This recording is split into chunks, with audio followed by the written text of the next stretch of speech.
Pues muy buenos días, muchas gracias, no por la invitación, porque yo creo que después de la conferencia del profesor Diego Gracia cuesta mucho uno ponerse aquí arriba, sino muchas gracias por este espacio y esta jornada, al Comité de Ética de Amavir y a la Fundación Amavir, porque yo creo que hay que agradecer también porque estas cosas quedan muy bonito cuando hay una jornada, pero en el día a día cuestan muchísimo llevarlas a cabo. Y normalmente son personas, instituciones las que toman en cargo estas cosas y agradecer. Hoy es como días de puesta de largo, pero eso implica mucho trabajo en cada día.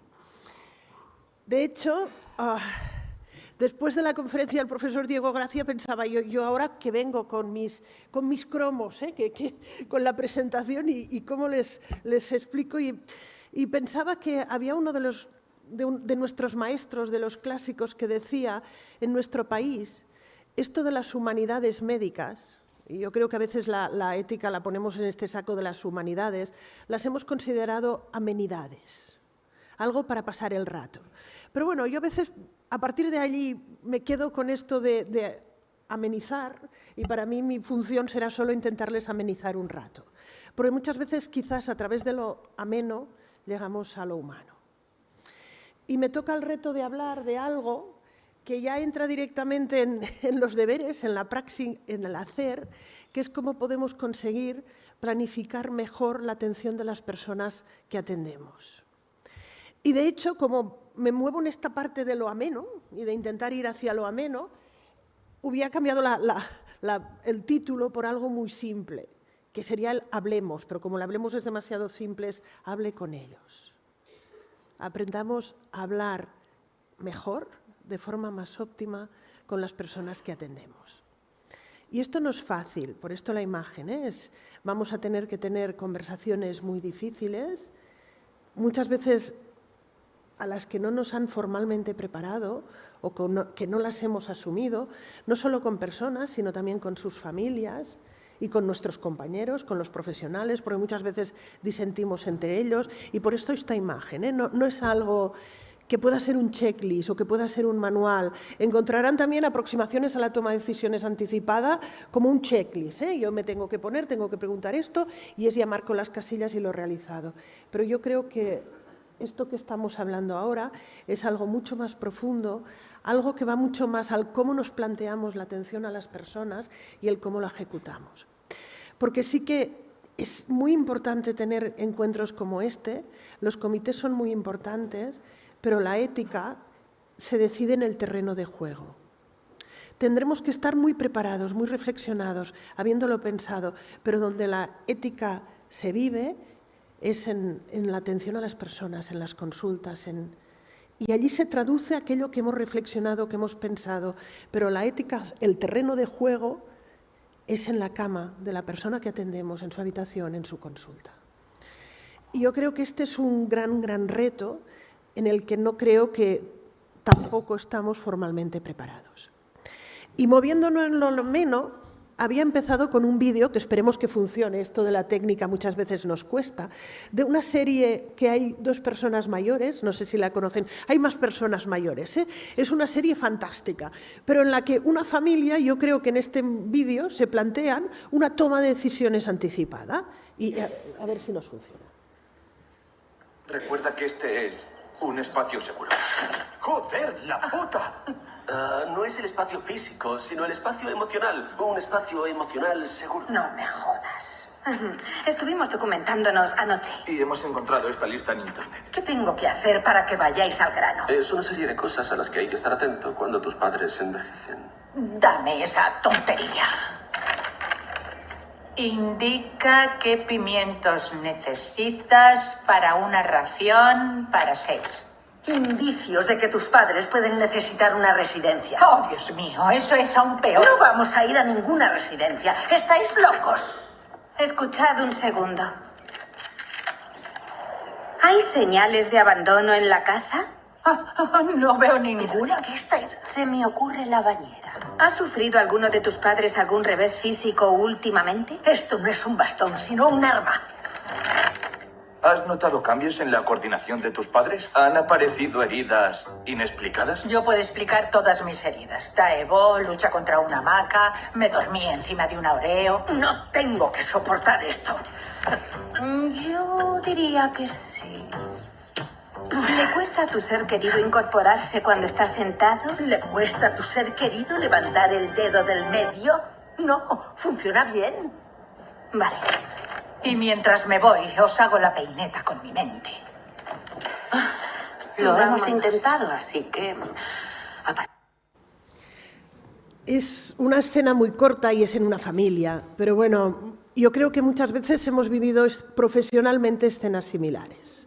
¿Sí? En la que uno va con un checklist y está hablando de las dificultades que aprecian las personas que atendemos y decir, bueno, hay que tomar decisiones, hay que planificar qué vamos a hacer y las personas que atendemos están, para decirlo muy rápidamente, en un mundo o en una apreciación muy diferente. Dices, pero vamos a planificar. Mire, aquí hay el checklist, ¿eh? Usted cumple esto, con lo que vamos a continuación a... Y yo creo que lo que estamos intentando dilucidar, el cómo hablar mejor con las personas que atendemos para poder tomar mejores decisiones, para poder entender cuáles son su punto de partida, cuál es su mundo, es mucho más complejo hoy en día. Porque nos ha tocado vivir o nos va a tocar vivir tiempos muy complejos. Oh, está en catalán. Siempre pongo alguna para ver si así cuela y... pero, a veces pero no está toda en catalán, ¿eh? Pero bueno, vamos a vivir tiempos más complejos y la atención a las personas va a ser mucho más compleja. Va a ser mucho más compleja porque la sociedad en la que vivimos ha cambiado y mucho en muy poco tiempo. Ha cambiado la sociedad, no solo la estructura, el cómo nos estructuramos, el cómo se configuran las familias, el cómo se configuran las instituciones, sino ha cambiado también el contenido. Hemos pasado de una sociedad de código único a una sociedad de código múltiple. Pero sobre todo en el ámbito que estamos, el cambio de estructura, el impacto que tiene es muy, muy grande, porque nos estamos encontrando todo un tema de que hay muchísimas personas y muchísimas personas mayores. Y esto es solo el inicio. Yo creo que han oído hablar ustedes ya del elderly boom. El elderly boom es la generación del baby boom que envejece. Un dato muy, muy simple que implica mucho. De las personas que nacieron en el año 1900, un 50% no llegaban a 15 años. Las personas que nacieron en los años 60, baby boom, un 50% van a llegar a los 90 años. Y eso implica un cambio en un tiempo muy corto enorme. Y nos implica mucho de cómo vamos a tomar decisiones en este envejecimiento y el cómo vamos a llevarlas a la práctica. La sociedad ha cambiado, pues, de estructura y de contenido, pero las decisiones se han hecho muchísimo, muchísimo más complejas. Las opciones que tenemos con las personas, sobre todo con relación a su salud, pero también con relación a otras áreas, son muchísimo más amplias y siempre podríamos estar haciendo más y más, con lo que hay una complejidad en la toma de decisiones. Hay una complejidad en los sistemas de atención. Sí, no sé si tienen estudiantes o a veces si tienen estudiantes de fuera y tienen que explicarles un poco nuestros sistemas de atención sanitario y social, que yo desde casi que estudiaba, estamos hablando de la integración sanitaria y social, pero aún estamos ahí, a ver si después de la pandemia esto es verdad, pero cuando a un estudiante le intentas explicar los sistemas de atención intermedia, los sociales, los sanitarios, pues tardas un buen rato a intentar, hay una complejidad de atención, la ayuda domiciliaria, los paliativos, la cronicidad, el sistema es complejo y ha cambiado la forma de relación, o debería haber cambiado la forma de relacionarnos con las personas, con la eclosión del respeto a la autonomía de las personas y el modelo centrado en la persona. Y cuando digo que ha cambiado, yo creo que es más el debería haber cambiado, pero yo creo que aún estamos en esa transición. La gran mayoría de nosotros nos hemos formado con modelos paternalistas y si apuramos, yo creo... A veces digo que seguimos siendo paternalistas con consentimiento informado. Sí, que a veces es eso de seguir siendo paternalistas con un barniz Y lo que estamos hablando del modelo de atención a las personas y el respeto a la autonomía, modelo de atención a las personas ha quedado aquí abajo, cortadito, pero como les voy a pasar la presentación, después lo podrán ver. Pero para mí creo que es algo aún mucho más profundo y que estamos aún en ello. Para entender que vamos a necesitar de esta complejidad, que vamos a necesitar un periodo muy largo de toma de decisiones, y esto implica que vamos a necesitar hablar mucho más con las personas, a mí me ayuda mucho entender estas gráficas. Hemos pasado esa época de hace 100 años, inicios del siglo pasado, en que había esa mortalidad, las personas tenían una vida corta y una muerte rápida. Sí, las personas, la esperanza de vida era en los 30 y pico. Es verdad que había personas que llegaban a edad mucho más añosas, pero la gran mayoría se movían con vidas cortas, muertes rápidas. Y aquí hay poco que hablar. Tendremos pocas decisiones que tomar porque había muy pocos medios. No sé, Thomas Jefferson, un presidente de Estados Unidos, murió con 30 y pocos años de unas anginas. Una semana. Sí, los procesos eran rápidos.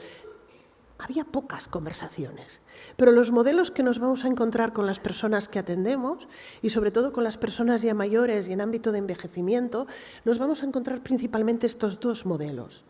Un modelo más relacionado con el fallo de órganos y un modelo más relacionado con la fragilidad. La gran mayoría de personas, espero que estamos aquí, moriremos seguramente en este modelo, el modelo de la fragilidad. Y fijaros que en estos modelos tenemos ya periodos muy largos en los que tendremos que tomar decisiones difíciles. Y estamos tomando decisiones difíciles sin tener conversaciones difíciles. Sí, fijaros en este modelo podría ser un modelo de fallo de órganos, insuficiencia renal, insuficiencia cardíaca, un proceso oncológico en que hay la enfermedad. Y muchas veces esta enfermedad aparece con los 70, no es necesariamente con los 40 o con los 50, hay un declive de calidad de vida que normalmente se recupera las primeras veces, no queda, creo que no se ve, pero no queda muchas veces, uno asume la misma calidad de vida, al cabo de un tiempo hay normalmente una recaída en la que no se recupera calidad de vida y vamos andando de esta manera. Y aquí las decisiones ya son más difíciles de tomar. ¿Hasta qué momento las intervenciones, los abordajes, lo que estamos proponiendo a las personas es proporcional? ¿Hasta qué momento es prudente? Pero sobre todo es mucho, mucho más difícil en este modelo, porque este modelo es un modelo que empieza mucho más para allá, con buena calidad de vida. Muchos de los que estamos aquí hemos empezado ya al declive, uno se despierta y empieza a notar partes de su cuerpo que no sabía que existían, y decir, ay, que me he quedado con... Pues es esa parte de empezar, es un modelo muy lento de declive. Hemos pasado, comentábamos, de vida corta, muerte rápida, a vida larga, muerte lenta. Y aquí es muchísimo más difícil tomar decisiones, pero muchísimo más difícil. Y tendremos un periodo mucho más largo en que tendríamos que ir hablando y mucho con las personas sobre anticipando aquello que puede pasar y hablando sobre qué puede hacerse en aquello que pueda pasar. Porque mi percepción, y no sé si es compartida, que igual lo podremos comentar en la parte final, es que en nuestra sociedad hay miedo a la muerte. De hecho, el miedo a la muerte creo que ha acompañado a la humanidad desde siempre. Pero a este miedo a la muerte, en nuestra sociedad se suma algo que creo que es muy de nuestra sociedad, que es el miedo a morir de una determinada manera. Y creo que incluso a veces hay más miedo a morir de una determinada manera que miedo a morir. Y miedo a morir de una determinada manera, no sé si lo hablan con gente mayor, muchas veces es miedo a morir con tubos, miedo a morir en un hospital, miedo a morir en una camilla, miedo a morir instrumentalizado, miedo a morir lejos de los míos. Y muchas veces, hay un informe del Lancet que después les pongo, muchas veces acabamos con esas malas muertes. El informe de un Lancet reciente de inicios de este año hablaba la historia del morir en el final del siglo XX, el siglo XXI es la historia de una paradoja. Tenemos la posibilidad técnica, ¿sí? de biológica, para decirlo nunca habíamos tenido tantos fármacos ni tanto conocimiento sobre el control de síntomas, no digo solo en final de vida, sino en envejecimiento. tenemos conocimiento psicológico en cómo gestionar mucha parte de esa angustia o esa parte, la terapia de la dignidad de Chochinov, tenemos conocimiento psicológico, tenemos conocimiento sobre el manejo espiritual, pero seguimos muriendo mal. Y muchas veces seguimos muriendo mal porque no hemos hablado de ello, porque no hemos incorporado a las propias personas en esa toma de decisiones, o porque seguimos considerando, y esto sí que es un hecho más social quizás que individual, que hacer es mejor que no hacer, ¿sí? Y que cuanto más hacemos es mejor.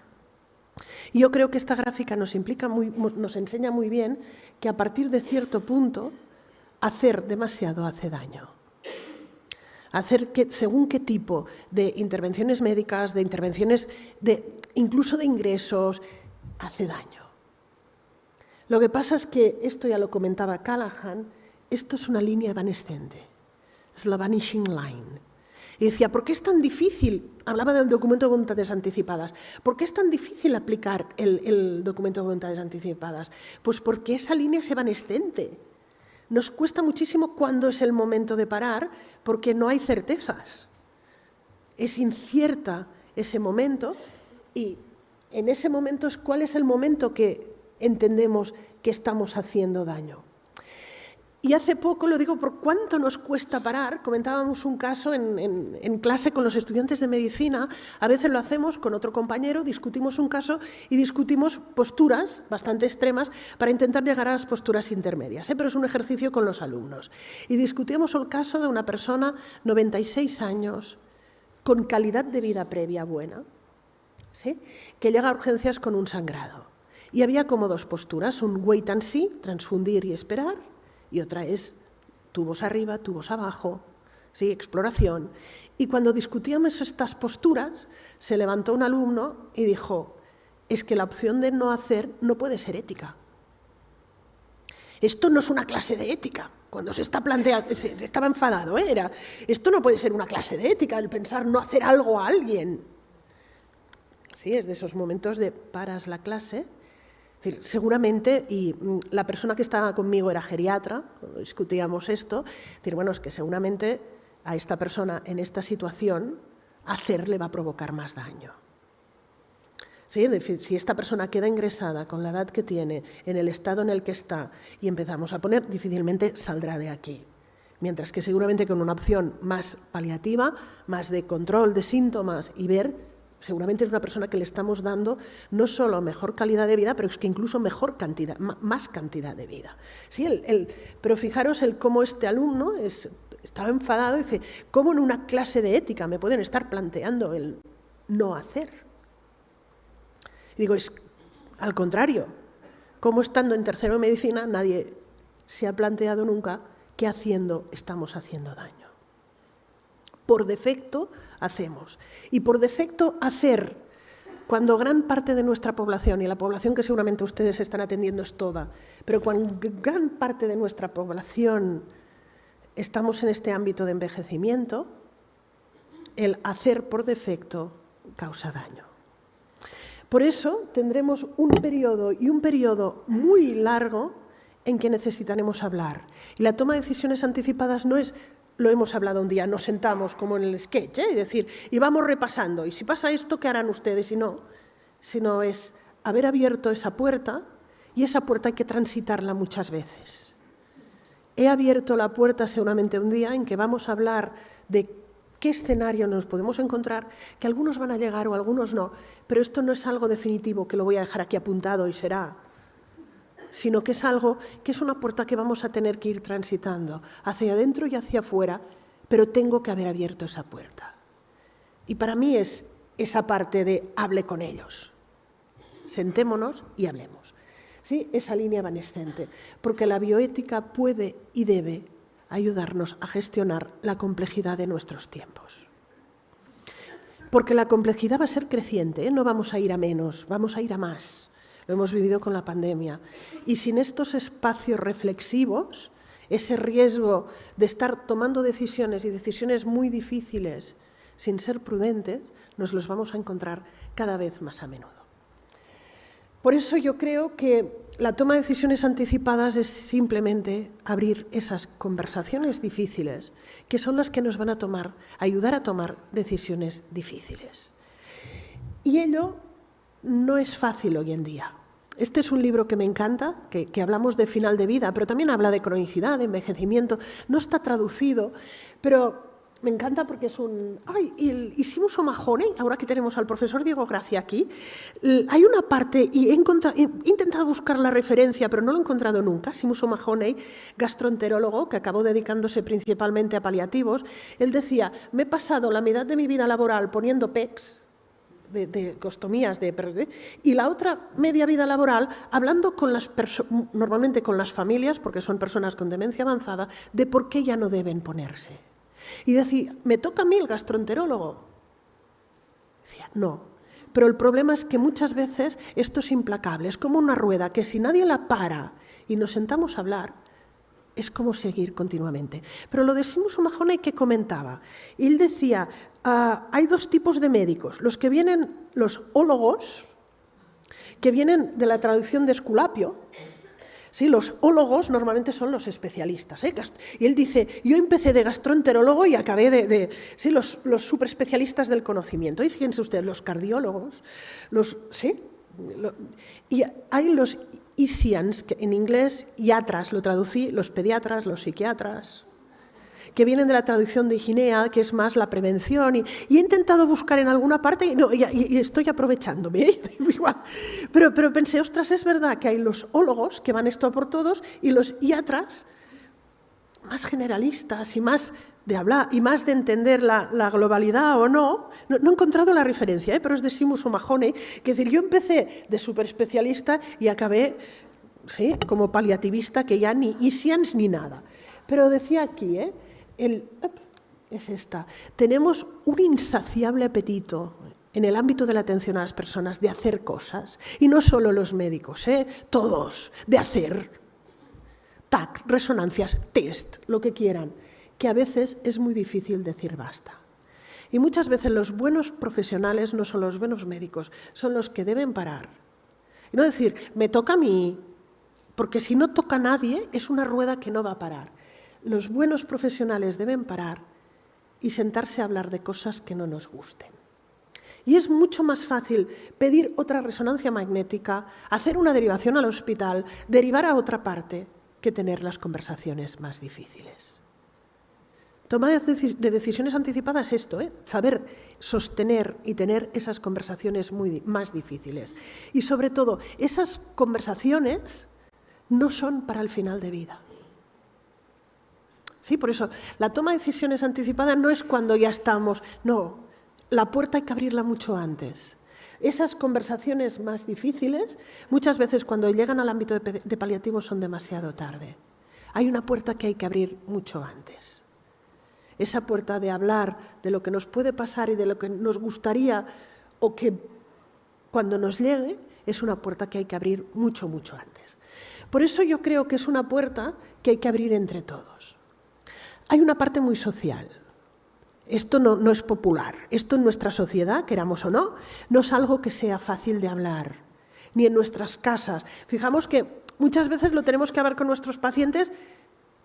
Yo no sé si lo habéis hablado con vuestras familias. ¿Sí? Yo sí, yo ya tengo con mis hijos ya es una conversación muy habitual, ya tengo mi playlist de mi funeral, tengo una playlist, de verdad, y entonces de canciones cada vez pongo más, entonces mis hijos me dicen, mamá, que esto en lugar de funeral será un concierto. Digo, pues bueno, lo podremos disfrutar entre... Yo no sé, pero al menos lo vais a disfrutar, pero son cosas que tenemos que hablar desde mucho antes y tenemos que aprender a hablarlas como sociedad, en voz alta, no como cuchicheo y como algo profesional. Y es verdad que estas conversaciones difíciles es muy difícil que se oigan en nuestra sociedad. Requerimos unos sistemas de atención que lo valoren como un objetivo. Porque si nuestro objetivo es dar calidad a las personas que atendemos, no podremos darla sin hablar con ellos. Y por último, necesitamos profesionales que estén preparados específicamente para poder sostener estas conversaciones. Pero la primera es, necesitamos una sociedad que sea capaz de hablar de ello. Porque la muerte o las decisiones en final de vida o las decisiones difíciles, las decisiones difíciles siempre estarán a la sombra de lo que una sociedad pueda hablar. ¿Sí? Nos movemos a la sombra de lo que podamos comentar o no. Y nuestra sociedad, hablamos mucho de tabú, pero a mí me gusta más el término es de Callahan, no de Philippe Ariès, ha desculturizado la muerte. Hemos perdido esas pautas sociales, culturales, simbólicas, rituales que nos ayudaban a lidiar con aquello que a veces nos cuesta de explicar. Sí, ese sí que es Philippe Ariès. Philippe Ariès habla de que hemos pasado de una muerte doméstica, cuando esa muerte era rápida, normalmente era en casa. Yo muchas veces lo comento, mi abuela eran 10 hermanos. Ella era la mayor y murió con 90 y pico, pero de esos 10 hermanos, 4 murieron en la infancia. Ella, como niña, había vivido en casa la muerte de 4 niños, aparte de seguramente la muerte de muchos adultos. Era una muerte doméstica, conocida, cercana. Y en muy poco tiempo, Philippe Ariès llama que hemos pasado a la muerte salvaje.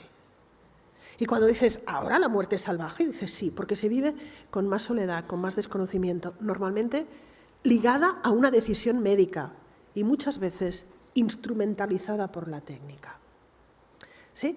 Y hemos pasado de esa muerte cercana, conocida, que las familias sabían lo que era el morir, era una muerte pública, y fíjense ustedes que algo nos queda de esa muerte pública. Los entierros son el único ritual, la única ceremonia a la que podemos ir sin ser invitados.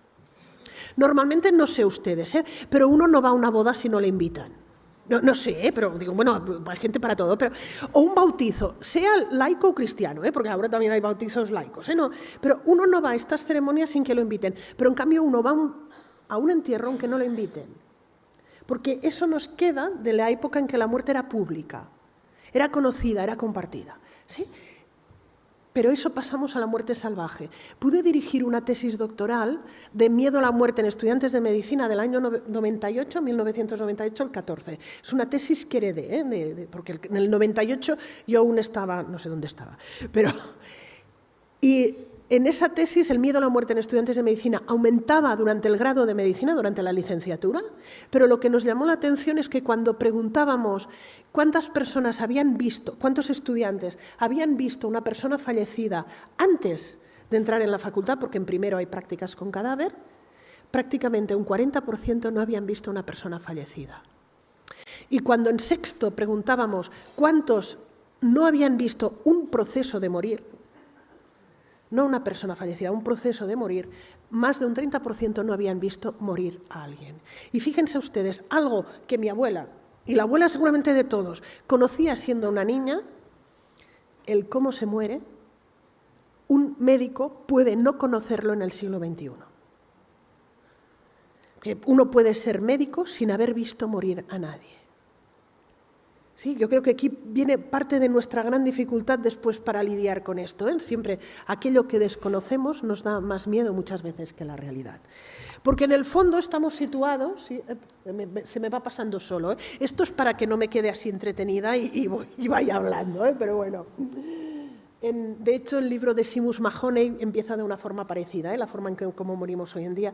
La muerte en nuestra sociedad aparece solo como un rumor, algo que pasa a los otros y que no me va a pasar a mí. Y Hasseltine tiene aún más enjundia, para decirlo en cierta manera, suelta esta fase y se queda tan tranquilo. Pero mucha gente está ahí. La muerte no es nada más que una serie de enfermedades prevenibles. Y cuando la oyes dices, vamos a ver si la he entendido bien, ¿qué implica? Que si puedo ir preveniendo las diferentes enfermedades que me vayan transcurriendo, no voy a morir. Y fijaros que yo aquí, la mayor, no creo que nadie se la crea. Si preguntamos a la gente si pensamos que vamos a vivir para siempre, yo creo que todo el mundo os dirá que no.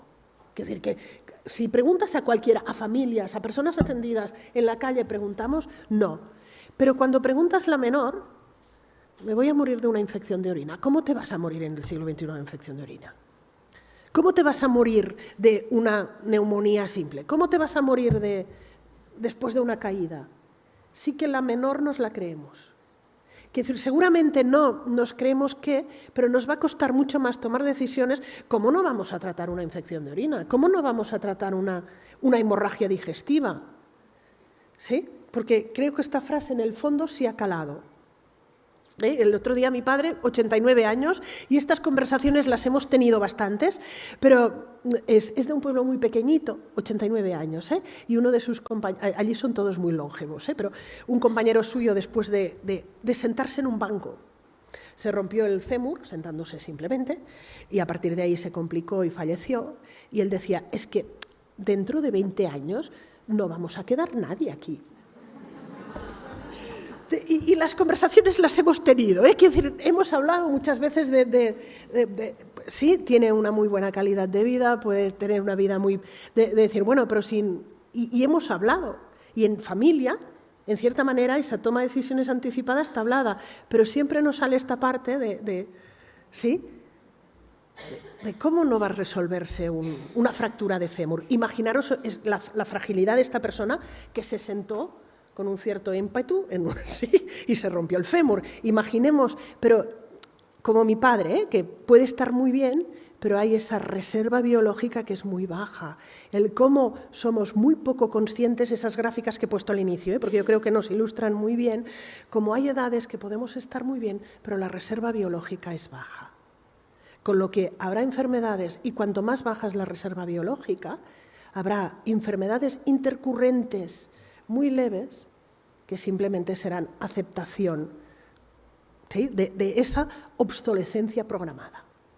¿Sí? Pero esta frase yo creo que ilustra muy bien lo que seguramente no nos creemos, la mayor, de que todos que no vamos a morir, pero sí que nos creemos que podremos ir tratando todas aquellas intercurrencias que van sucediendo una detrás de otra.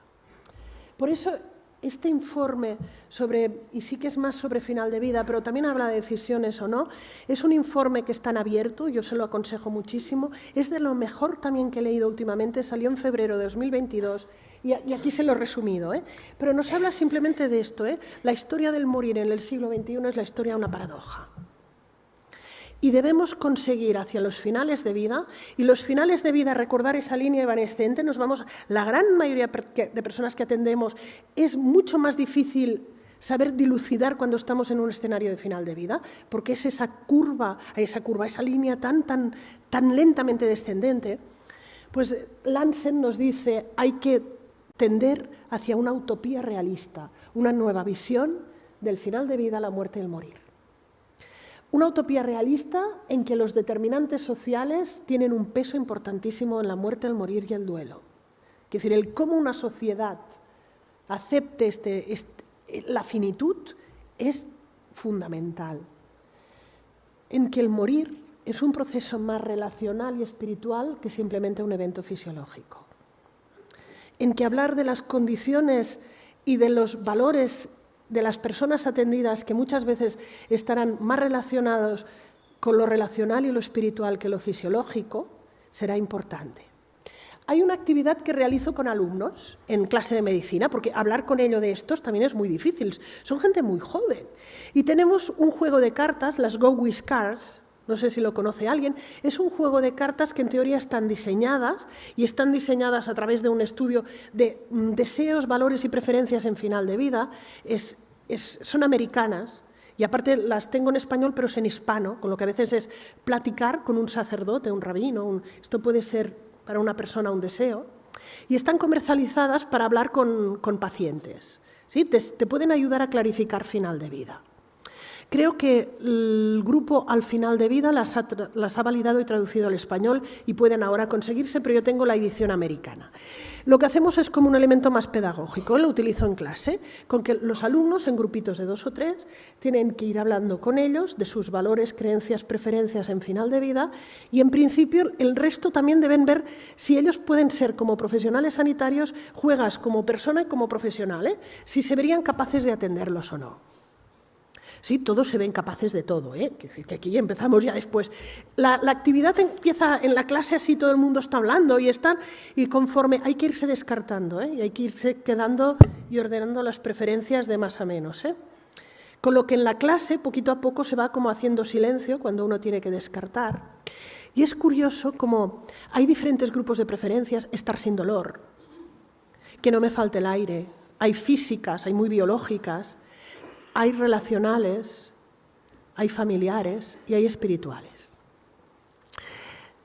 La que eligen los estudiantes de medicina primero de todos, familiares, estar con mi familia, o estar con mis amigos, o estar acompañado. Son muy jóvenes, ¿eh? Cuando hay series de pacientes, porque hay artículos publicados en GoWiscar, la gran mayoría de pacientes, las primeras que eligen son las espirituales. Estar en paz con Dios, estar en paz con mi vida, o sentir que mi vida está completa, es espiritual, ¿eh?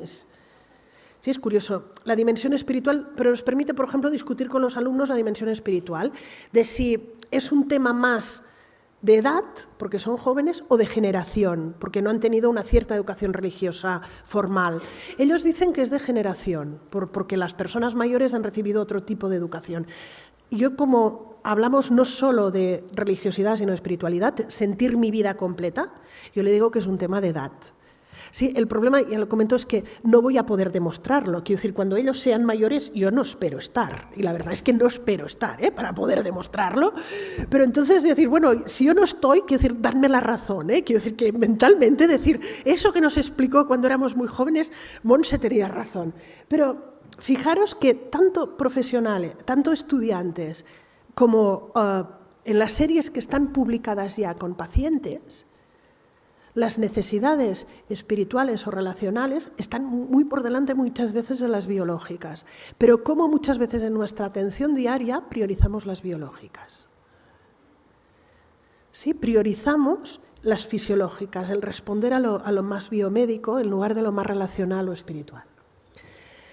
Siguiendo con Lancet, y esto yo creo que es muy, muy bonito, es las redes de atención, de soporte comunitario, deben liderar la atención a las personas en final de vida. Todos los movimientos de ciudades compasivas, de centros compasivos. Sí, yo creo que aquí hay todo un tema muy vinculado al cómo creamos cuidadanía, más allá de la ciudadanía. La que nos toca hablar hoy, las conversaciones sobre decisiones, sobre final de vida, sobre toma de decisiones, deben convertirse en frecuentes. Y no en final de vida, debemos tenerlas en nuestra mente y deben estar ahí de forma muy frecuentes. ¿Sí? Debemos incorporarlas, las historias, las narraciones.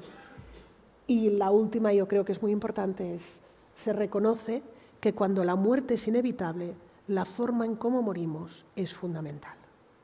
Les aconsejo, como les voy a pasar la presentación, después pueden hacer la difusión como quieran o no. Aquí hay el link y podrán acceder, está en inglés, pero es muy fácil de leer o no, al informe completo del Lancet, que aquí les había hecho como un resumen, muy resumen. Las conversaciones e historias sobre el final, sobre el cómo vamos a tomar decisiones, deben convertirse en cotidianas, en normales, en el día a día. ¿Sí? Porque siempre vamos a morir mal si la muerte no es aceptada. Y en nuestra sociedad cuesta muchísimo más aceptar que es el momento del final. Y el no aceptarlo provoca daño. Yo creo que es algo que debemos tener como muy conscientes. ¿Sí? Cuando la muerte se va a vivir mal, si los profesionales no estamos formados en manejar las reacciones habituales en las propias personas o las familias. Y si dejamos la muerte al ámbito de lo irracional, al miedo, la soledad, en una sociedad que ya no sabe cómo morir o cómo tomar decisiones en un final de vida. Sí, estas pasaremos más rápido. Por eso, bueno, no os pasamos más rápido, sino que la aprovecho si no ya me saltaré las del final, pero bueno. Por eso me gusta mucho este poema de John Donne, lo conocerán todos ustedes, pero es un poema del año 1624, es un poema que tiene 600 años prácticamente, ahora muy pronto, y hay un fragmento que reconocerán ustedes todos, pero no sé si han leído el poema entero, que es ¿quién no presta oídos a una campana cuando por algún hecho tañe? ¿Quién puede desoír la campana cuya música nos traslada fuera de este mundo? Ninguna persona es una isla, la muerte de cualquiera me afecta porque estoy unido a toda la humanidad. Por eso nunca preguntes por quién doblan las campanas, doblan por ti. Pero en esta primera parte de que hablábamos de cómo la sociedad es capaz de sostener estas conversaciones, deberemos tener estas conversaciones difíciles entendiendo que la muerte no es un hecho solo biológico individual, la mortalidad y el cómo la vivimos es un hecho social y tenemos una sociedad que no nos va a ayudar a realizarlo, que hablar de la muerte siempre esa campana va a tocar hacia adentro, va a resonar hacia la propia muerte o hacia ese final de vida o ese periodo de toma de decisiones de mis seres queridos, pero sobre todo, como esta primera parte de la sociedad, es que deberemos hablar de ello en una sociedad que ha silenciado las campanas tocando a muerte. Yo no sé, aquí hay gente joven, yo no sé, yo soy de un pueblo pequeño y aún puedo acordarme de este sonido. Quiero decir, en mí lo puedo evocar, pero no me acuerdo de la última vez que lo escuché.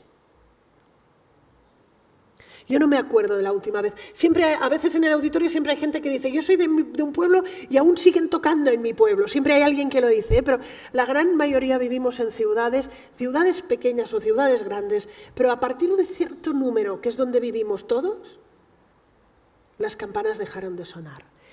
Es literal, pero también es metafórico. Deberemos tener estas conversaciones muy difíciles y sobre final de vida en una sociedad en la que ya no hablamos de esto. Quiero decir, metafóricamente hay un silencio sobre la muerte. Es literalmente, quiero decir que ese sonido de campanas que nos recordaba nuestra condición mortal, simplemente, era como ese recordatorio se ha silenciado. Yo a veces lo comento, ¿hubiéramos vivido distinto la pandemia si hubieran sonado las campanas? ¿La habríamos vivido distinta? Pensar que había días que habrían sonado todo el día. Había lugares y situaciones en que las campanas habrían estado sonando continuamente día y noche. ¿Lo habríamos vivido distinto? Fijaros esa parte del silencio con relación a lo que estamos hablando. Es metafórico, quiero decir, literal, hay lugares donde aún suenan, pero la gran mayoría no suenan. Deberemos hablar de esto y preguntarnos por la muerte, por el dolor, por el sufrimiento, por el hasta dónde, por el cómo, en una sociedad que ha silenciado la muerte, que ha silenciado las campanas. ¿Sí? Pero eso es nuestra condición, es donde nos toca. ¿Podremos influir en nuestra sociedad? Yo creo que sí, pero nuestro impacto de influir en nuestra sociedad va a ser bajo. Pero ese bajo tenemos el deber de realizarlo.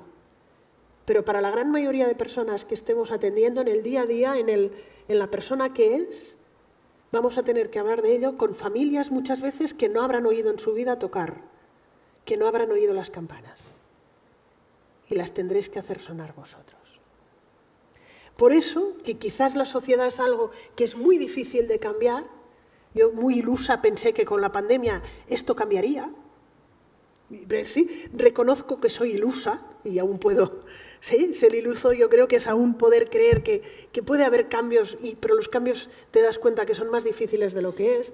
Por eso yo creo que sí que, al menos, los profesionales o cómo construimos la atención a las personas debe cambiar esa mirada. Y en el fondo yo creo que nos hemos impregnado todos de un espíritu de House. Este año tengo un estudiante que está en primera fila y aparte es bastante bueno, pero que tiene a House como fondo de pantalla de su ordenador. Entonces, según lo que digo, ahora los estudiantes están normalmente con el ordenador abierto, entonces según lo que digo, está en primera fila, me gira y me enseña House. Y es muy bueno, no, es recuperable, pero bueno. Pero en el fondo yo creo que nos creímos esto, de qué es lo importante, qué es lo fundamental, qué es lo bueno. Y en el fondo, House, si lo vas mirando, te va impregnando a decir, ¿qué prefieres? Un sistema, ya no digo un médico, que te cure y no te mire la cara, que te trate bordemente, pero que te cure, o otro que te acompañe, que te dé la mano mientras te deja morir. Esto es una falacia argumentativa, Es una falacia, porque puedo tener un sistema que me cure cuando sea necesario y lo necesite, y que me dé la mano cuando inexorablemente voy a morir. Quiero decir, esto es una falacia, pero el problema es que aquí yo creo que nos hemos quedado en esto, Ya no digo un médico, sino un sistema. ¿Sí? Seguramente una frase que no le vais, pero no le vais a hacer nada más. Esto en el día a día, O una frase. Yo creo que hay dos frases muy poco éticas que las utilizamos muy a menudo, ¿eh? Tengo un ranking de frases poco éticas, pero estas ya son... Una es, no hay nada que hacer. Siempre podemos hacer algo por las personas, pero yo creo que en este mismo rango está el hemos hecho absolutamente todo lo posible. Sí, hay otras frases poco éticas, ¿eh? A mí no me pagan por pensar. O el siempre se ha hecho así. Sí, sí. Podríamos hacer un ranking, lo pueden hacer en sus esto y voten a ver cuál puntúa. Pero sí, fíjense ustedes, lo hemos hecho absolutamente todo lo posible, en según qué circunstancias, en según qué personas, seguramente habremos hecho demasiado y habremos provocado daño. Pero el cómo por defecto, esta la consideramos una buena frase. Pero no van a hacer nada más. Hemos hecho absolutamente todo. Sí, lo consideramos una buena frase. Por eso, hay un autor que me gusta mucho, Pellegrino, yo creo que es uno de los grandes, que él decía, vigilemos porque por primera vez se puede curar sin cuidar. Pero la experiencia humana de ser curado va inexorablemente ligada a la de ser cuidado. Y por eso muchas veces lo comento. ¿Cuántas veces en los sistemas sanitarios, por ejemplo, los mayores agradecimientos son para las personas en el ámbito de paliativos? No necesariamente los que han hecho intervenciones porque la experiencia de sentirte cuidado va inexorablemente ligada a la de sentirse curado. Y es una experiencia humana. Y eso no puede separarse. Y cuanto más frágil y más al final sea, más va a pesar el cuidado y menos la curación. Pero eso es algo que nos toca también creernos a nosotros, a los propios profesionales. Porque también hemos entendido la autonomía en un modelo muy blanco-negro. Yo creo que la gran revolución bioética fue el paso del paternalismo a la autonomía, que aún no se ha llegado, pero yo creo que el gran modelo y la gran revolución, o la segunda revolución bioética, será el paso de la autonomía a la autonomía relacional. Y la autonomía relacional, por ejemplo, en contextos de final de vida, esto es un artículo muy bonito, es entender que somos seres que convivimos y conmorimos en sistemas de relaciones. Esta frase es de Jesús Conille, no la he puesto aquí, pero no es de este artículo, es que somos seres que convivimos y conmorimos en sistemas de relaciones. Y que mis decisiones podrán ser mías si están sostenidas por un sistema familiar, de soporte, de cuidados, de instituciones, que puedan ayudarme a llevarlas a cabo. Ese concepto de que la autonomía nace en un vacío cultural o social en que yo puedo elegir no es real. Las relaciones van a sostener muchas veces mis decisiones. Y muchas veces voy a poder decidir, fijaros en las personas mayores, muchas veces que realmente las pueden decidir. Pueden decidir en la forma que su sistema de relación les dé permiso o posibilidad de decidir. Sí, y yo creo que es algo que habrá que ir construyendo y operativizando, pero entender la autonomía con un constructo multidimensional y con un enorme peso de las relaciones en las decisiones. Y fijaros aquí, seguramente de lo que estamos hablando vais a encontrar personas mayores que, por ejemplo, no quieran de ninguna manera una derivación a hospital y que la familia presione para realizarse y se acaba realizando.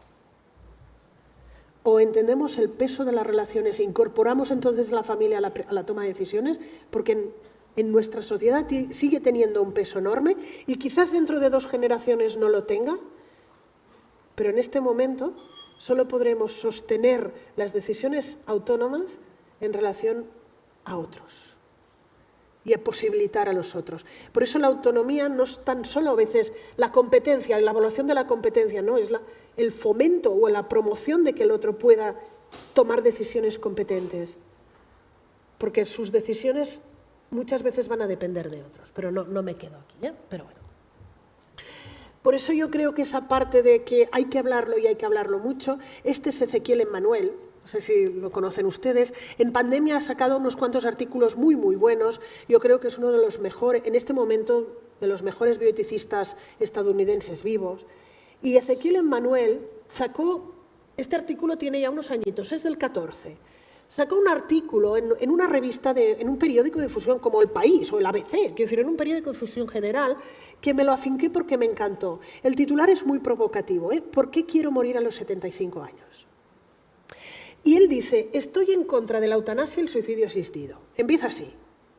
Dice, ¿pero qué implica? Implica que yo creo que acepto mi condición mortal. Acepto que tengo un límite y quizás viva hasta los 90. No es que esa fecha sean los 75 el año que, sino que a partir de los 75 voy a plantearme cosas distintas. Dejaré de hacer actividades preventivas. Dejaré de tomarme tratamientos de... Si hay según qué intervenciones, por ejemplo, si tengo una neumonía y me puedo tomar un antibiótico oral, evidentemente lo aceptaré. Pero según si tengo que hacerme intervenciones muy mayores, ya no lo aceptaré. Él mismo lo dice. Este artículo me encanta. Ahí el doctor Beca, el profesor Diego Gracia lo conoce muy bien. 80 y muchos, que acaba de tener un accidente con bicicleta, 80 y muchos, yendo por la cordillera en Chile. Y entonces, siempre que ve y se lo pongo, siempre que voy para ahí se lo pongo delante de este artículo. Pero Ezequiel Emmanuel ya lo dice. Mis hijos me dicen que cuando lleguen los 75 serán los 80. Cuando lleguen los 80 serán los 85. Pero como mínimo, él comenta, me he planteado mi condición mortal. Me he planteado y he hablado con mi familia y con quien toca mi finitud. Es como hacerse ante uno mismo una toma de decisiones anticipada. Y se lo aconsejo, porque va desgranando. Y él mismo reconoce, cuando llegue, mis hijos ya me lo dicen, cuando lleguen los 75 diré, no, esto lo empiezo a los 80. Y cuando lleguen los 80, a los 85. Pero he hecho el ejercicio. He hecho este ejercicio de que habrá un momento que no es exactamente saber parar, saber adecuar, realizar solo aquello proporcional, aquello prudente. Y esto me lo he planteado ya. Es muy buen ejercicio. ¿Por qué? Porque yo creo que debemos pasar de ese modelo de voluntades anticipadas, rígido, que uno va al notario, esto de ir al notario, uno ya tiene que vestirse de una manera determinada para ir al notario y lo deja firmado, a un modelo más ágil, más fluido, que es simplemente el que yo hablo, esas conversaciones abiertas, ese toma de decisiones que va a ser fluida, que va a ser cambiante, que igual acordamos algo, pero llega ese momento y la persona dice, no, es que no lo veo, pues reconsiderémoslos, reframe, rethinking. ¿Sí? Esa parte constante. Pero reframe, rethinking es la puerta abierta que puedo transitar en los dos sentidos, pero hay que abrirla. ¿Sí? Esto es la parte más formal, que esta sí que me la voy a saltar, del checklist, pero es la parte más formal, pero sobre todo esta. ¿Qué problema tenemos muchas veces en el ámbito de la ética? Este es un libro muy bueno, se llama Critical Decisions, y aunque no lo parece, es un libro de ética. Y Peter Ubel, internista, nos dice, se nos ha explicado mucho, a veces nada, pero hay gente que nada, pero se nos acostumbra a explicar en bioética qué es lo que hay que hacer. El consentimiento informado, informar bien, toma de decisiones compartida, anticipada, pero nadie nos enseña el cómo debemos hacerlo. Y entre el qué y el cómo, muchas veces los profesionales estamos lost in translation, perdidos en la traducción. Y en este mismo libro, no me he atrevido porque había aquí gente muy seria, pero normalmente a veces en lugar de la imagen tengo un médico en un pedestal, que es una imagen de Quino muy bonita, no sé si la recuerdan, pero la tengo allí. Pero en esta nos dice Peter Ubel, cuando los médicos gobernaban desde arriba, desde sus pedestales paternalistas, no tenían que preocuparse por cuánta información tenía el paciente, o no tenían que preocuparse por lo que pensaba el paciente o por lo que él quería decidir. Yo creo que aún hay mucho pedestal paternalista, pero bueno. Cuando los médicos han bajado de ese pedestal paternalista, o deberían haber bajado, hay una enorme duda de dónde situarte. ¿Dónde me quedo? ¿Le digo al paciente lo que hay que hacer? ¿Cuánta información le doy? ¿Hasta dónde llegamos? Y yo creo que no solo los médicos estamos en pedestales. Hay mucho pedestal y, por ejemplo, en ámbitos como la atención a gente mayor, aún hay pedestales paternalistas. Desafortunadamente, comenta Peter Ubel, esta revolución se ha dado a un ritmo tan rápido que ha excedido la capacidad de que podamos digerirla. Por eso, en ese mundo de la atención a las personas, diría pospaternalista, una buena decisión quizás no dependa tanto de resolver. Han puesto la palabra dilemas. Sí. es americano, ¿eh? Pero de resolver dilemas morales, no me había dado cuenta, ¿eh? Sí, que de conseguir o hacer un esfuerzo para que profesionales y pacientes hablen entre sí, conversen entre sí, haciendo un esfuerzo para tener una mejor idea de lo que la persona que está al otro lado del estetoscopio está pensando o sintiendo. Ay, perdonad, pero esto me está cayendo. Si puedo colocarlo bien. Ah, sí, ahora sí, ahora sí. Sí, fijaros, en ese mundo pospaternalista habrá una parte ineludible, que es que tendremos que mejorar las conversaciones con las personas que atendemos. Ya va un poco más allá de resolver grandes conflictos o problemas éticos. Ya no he dicho dilemas, ¿eh? Ya, sí, pero deberemos hacer un esfuerzo mucho mayor de intentar entender. Porque, de hecho, la ética y la atención ética no es una formación, no es solo una formación, es un nuevo modelo. Y todo nuevo modelo requiere conocimientos, requiere habilidades, actitudes y recursos. El recurso vinculado a la ética es un recurso que yo creo que tenemos que defender, que es coste efectivo, es el recurso tiempo. La ética no requiere resonancias magnéticas ni grandes aparatos. Hacer una buena atención ética requiere tiempo. Y es algo que, pero el tiempo es coste efectivo. Y es algo que debemos defender los que nos creemos, ¿eh? El día que los gerentes o los directores se den cuenta que tener un tiempo de calidad en la atención a las personas cuesta menos, ¿sí? Yo creo que ese día va a cambiar muchas cosas. Muy utilitarista esto, ¿eh? Pero bueno, requiere tiempo, pero requiere conocimientos, habilidades y actitudes. Porque esa parte de toma de decisiones compartida, anticipada, yo la llamo también aprender a declinar nuevos verbos. Aprender a declinar nuevos verbos como escuchar, y diréis, no es un verbo nuevo en nuestra práctica, después veremos cuánto lo hacemos, ¿eh? Entender, acompañar, comunicar, promover y cuidarnos para cuidar. Escuchar, al menos en medicina. No he encontrado estudios en otros ámbitos de profesiones sanitarias, pero no sé si van parecidas o no. Espero que en psicología no estén así, pero bueno. El tiempo que tardamos en interrumpir a una persona, 10, 20 segundos. Me lo cronometré, ¿eh? Es decir, yo sí me dije, cuando leí estos estudios, digo, bueno, yo me pongo, me hago mi cronómetro y no, tardo más, pero no les voy aquí a decir cuánto.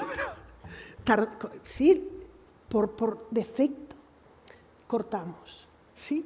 No, por eso digo, escuchar es un verbo conocido. Practicarlo en atención a las personas es un verbo que cuesta, ¿sí? Y si entramos, que muchas veces hay que registrar en la historia clínica informatizada, yo ya no sé cuándo estamos. Diferentes estudios muestran cuánto tardamos si alguien está interesado en este tema. Saber escuchar y sobre todo en esto y en estas personas, escuchar palabras, escuchar gestos, silencios, escuchar miedos, escuchar lo que se dice y escuchar lo que no se está diciendo. Escuchar desde preguntas abiertas, sin interrumpir, escuchar desde el silencio interior, escuchar sin juzgar. Y o empezamos a escuchar a las personas que van a tener que tomar decisiones o no, no haremos nada. Intentar entender su mundo. Entender que puede haber dolor sin sufrimiento y sufrimiento sin dolor. Saber entender y reconocer para poderles dar respuesta. Y aquí me gusta mucho hablar de un artículo, porque esto es un New England. Es decir, yo podemos reír y podemos tal, pero esto me gustó mucho porque es una perspectiva del New England. Y aquí lo que nos dice se titula El nombre del perro. Yo cuando lo vi digo, esto tengo que leer.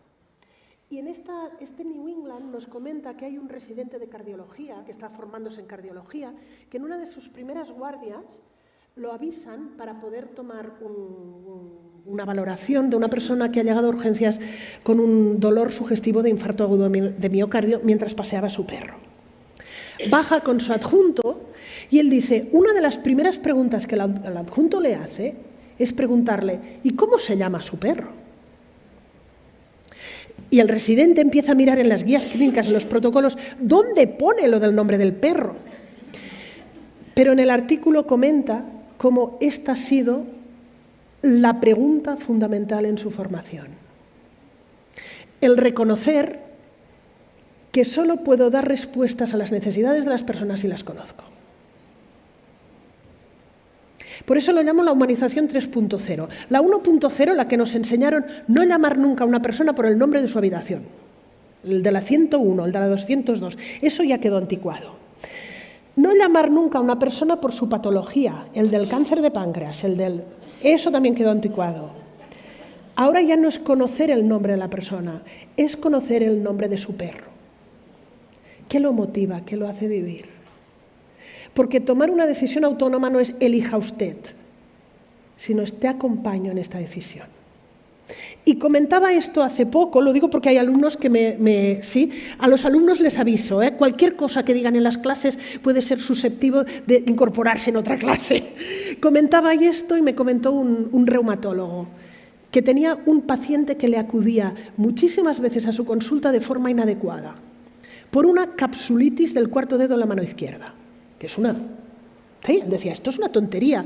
Tengo pacientes graves con lupus, artritis reumatoides, que no andan. Y este paciente venía colándose inadecuado y una vez muy enfadado le dije, pero oiga usted que esto es para que le infiltrara cortis. Y él le dijo, mire, mi vida, mi familia dependen del cuarto dedo de mi mano izquierda. Soy violonchelista. Lo conocía desde hacía 5 años. ¿Cómo se llama el nombre de tu perro? Y él decía, es que la historia apunté que es músico.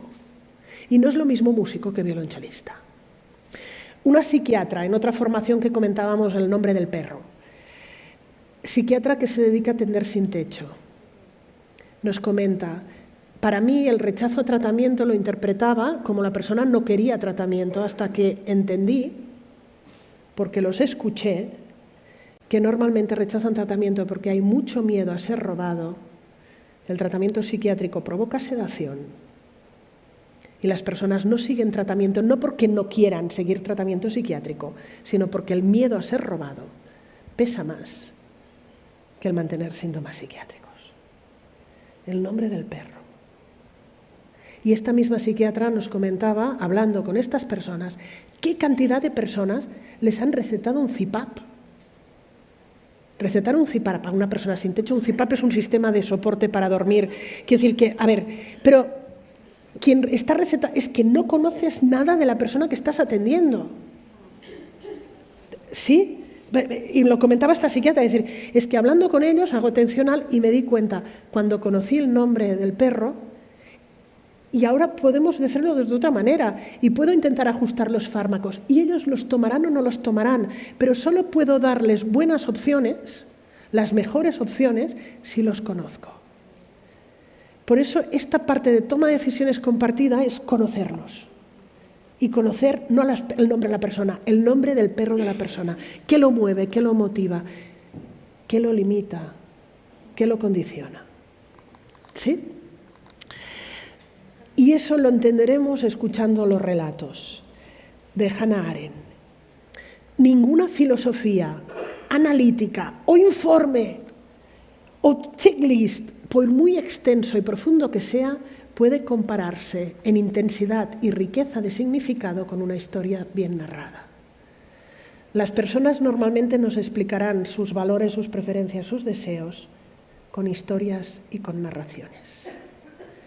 Y esta parte de escucharlos, intentar entender, es la parte que primera y fundamental que nos ayudará a tomar decisiones conjuntas. Pero muchas veces solo podremos encontrar cuáles son las buenas decisiones para el otro si lo hemos conocido y entendido. Solo podremos dar respuesta a las necesidades de las personas si las conocemos y conocemos el nombre de su perro. ¿Sí? De Nussbaum. No puedes cambiar el corazón sin escuchar una historia. El cómo muchas veces una persona que era, podéis poner los adjetivos que queráis, manipuladora, a la que has conocido su historia, has dicho, oh. Sí, sobre todo en centros que convivimos, sí, las narraciones. Aprender nosotros a comunicar mejor. Hemos escuchado, hemos entendido, pero ahora nos debemos explicar y eso también es difícil. Es difícil porque, y sobre todo en medicina, ¿De qué hablamos? Pues los médicos, pero incluso, fijaros esa familia que os he puesto al inicio, Los hijos hablaban de síntomas, las personas mayores hablaban de su vida. Muchas veces los médicos hablamos de síntomas, resultados, pruebas, las personas atendidas hablan de ellos mismos, de sus preocupaciones, de un deseo, y muchas veces no hay un diálogo real. Ese vídeo que les he puesto al inicio, que continúa, búsquenlo porque es precioso, están hablando cosas distintas y están respondiendo a cosas distintas. Por eso lo segundo es comunicar mejor. Y hacer una buena toma de decisiones compartidas requiere comunicar mejor. Y por ello requiere que los profesionales estén exquisitamente preparados para poder realizarlo. Y ya voy acabando. ¿Por qué? Porque no hay técnicas para cuidar. Establecer relaciones con el otro, cuidar, lo hacemos con aquello que somos. Sí, cuidamos con la palabra y con la presencia. Por eso yo creo que esta parte fundamental es cómo el propio profesional está preparado y cuidado para asumir estas conversaciones difíciles. Y aunque esto tendrán que hacer un acto de fe, quizás no lo puedan ver, lo digo porque casi yo estoy aquí arriba y no lo veo, pero es pequeñito, revisando la literatura, si miramos sobre todo profesiones sanitarias, pero incluso aquí incluyendo trabajo social, estamos muy poco preparados para tener conversaciones difíciles con las personas que atendemos. Muchas veces, lo tendrán que creer, pero lo pone, muchas veces este aprendizaje está vinculado con los cuidados paliativos. Pero en muchos otros ámbitos no están incorporados. Existe muchas veces un aprendizaje implícito en cómo debemos gestionar estas conversaciones. Y muchas veces este aprendizaje implícito es, cambiemos de tema cuando la persona atendida lo comenta. ¿Cómo vas a preocuparte por esto? Hombre, con lo bien que estás. Hemos hecho una invitación. Quiere decir que muchas veces lo que aprendemos es al contrario, lo que aprendemos por imitación, al no tener un aprendizaje formal, lo acostumbramos a aprender por currículum oculto, ¿sí? Es cómo aprendemos a gestionar todo esto, ¿sí? Es evitándolo.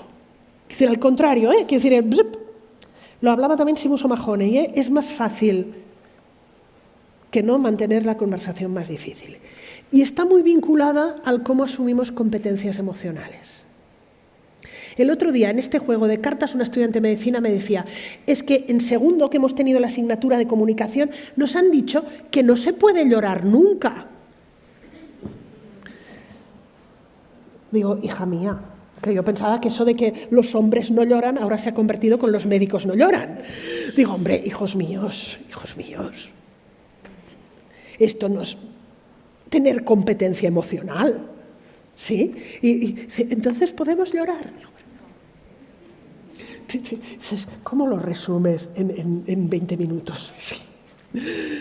Yo creo que las emociones, y muchas veces evitamos estas conversaciones porque nos tocan dentro, las emociones son esa línea musical continua en nuestra mente, un zumbido imparable, un zumbido que a veces hay situaciones que es audible y se ve y se toca. Porque el contacto con el sufrimiento duele. Y en estas conversaciones difíciles, normalmente son conversaciones que aparece el sufrimiento. Si estamos conectados con el otro por la empatía, estamos cableados por la empatía. A veces cabreados, ¿Cómo cambia una letra y cambia el sentido? A veces también estamos cabreados por la empatía, pero como esa parte de que el contacto evitamos las conversaciones difíciles, porque en el fondo las conversaciones difíciles duelen. Por eso esa parte, y en esto voy acabando, de ser capaces de sostener conversaciones difíciles con el otro, me gusta mucho trabajar esta, que es una parábola que es de Schopenhauer, es de un filósofo, que después se la afincó Freud, pero en principio es de Schopenhauer.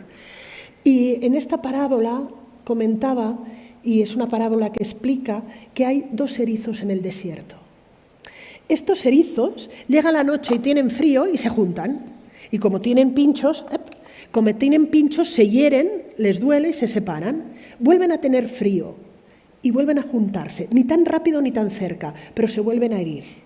Hay erizos que no se acercan nunca más, que prefieren tener frío que no a pincharse.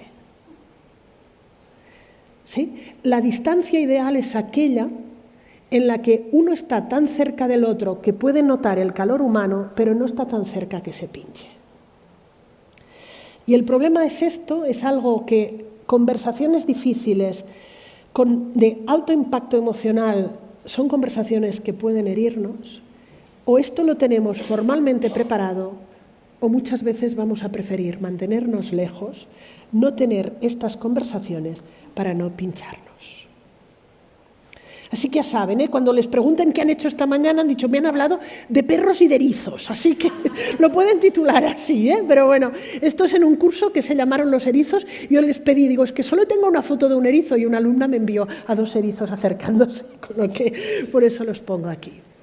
Por eso yo creo que para lo que estamos hablando de una toma de decisiones compleja, difíciles y un final de vida y fragilidad, necesitamos profesionales muy preparados para la gestión emocional, muy preparados para trabajar en equipos, porque entre nosotros mismos no creemos ni pensamos muchas veces lo mismo, muy preparados en aceptar nuestra propia vulnerabilidad y fragilidad, y con esa parte de la gestión de la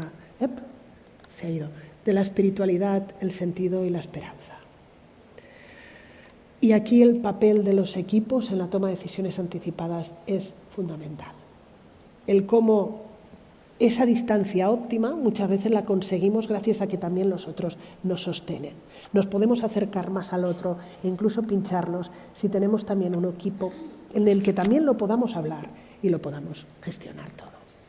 Por eso, y ya para finalizar, yo creo que solo podremos hacer un buen acercamiento a un final de vida, a una toma de decisiones difíciles y conversaciones difíciles, siendo, hay una columna, esto está publicado en un periódico El Ara, que es un periódico catalán, pero de mucha difusión, por una periodista, Tatiana Sisquella, que falleció hace unos años de un cáncer de páncreas. Es una periodista que escribió muchísimo sobre su enfermedad y su contacto con los sistemas de atención, y una columna que tiene un poco antes de morir es una que la llama he encontrado profesionales buenos, he encontrado profesionales muy buenos y he encontrado profesionales con ángel. Serían los óptimos, que nos decía el profesor Diego Gracia, que decía, se definen por cómo te miran, cómo te hablan y cómo te tocan. Escuchan, que comentaba de la escucha, antes de hablar, y se dejan sorprender por tus preguntas. No dicen mentiras, pero saben potenciar las buenas verdades. Tienen un criterio exquisito para plantear las conversaciones difíciles. ¿Sí? Encuentran sillas para todos los acompañantes. Incorporan la familia. ¿Sí?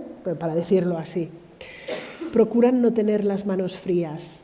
Acompañan las explicaciones con dibujos. Recuerdan el nombre de la persona y el nombre de su perro, añadiría yo, y no miran el reloj. Por eso yo creo que al menos este abordaje de tomar y de tener conversaciones difíciles para decisiones difíciles no puede convertirse nunca en el checklist de he encontrado una lista por internet y creo que tenemos que hablar de esto tan, y tenemos que decidir sobre esto, sino es algo que solo podremos sostener una sociedad que sea capaz de poder hablarlo, unas instituciones de atención que lo consideren un objetivo y unos profesionales preparados y con ángel. Muchas gracias.